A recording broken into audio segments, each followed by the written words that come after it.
ఈ ఏదైతే మీరు సన్ స్క్రీన్స్ గాని, మాయిశ్చరైజర్స్ గాని, క్రీమ్స్ ఇస్తున్నారో, ఇవంతా గూడా అమీర్‌పేట్‌లో ఒక ప్లేస్‌లో కొని దానికి లేబుల్స్ చేంజ్ చేసి హెచ్‌కే బ్రాండింగ్ ఏసి మరి అమ్ముతున్నారు.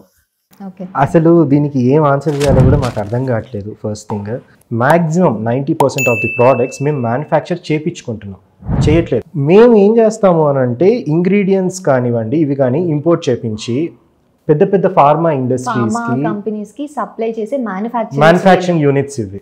హ్మ్. వాళ్ళకి లైసెన్స్లు ఉన్నాయా? ఉన్నాయి. ఎవ్రీ బ్యాచ్కి ఒక ల్యాబ్ టెస్ట్ చేయడం అనేది జరుగుతుంది.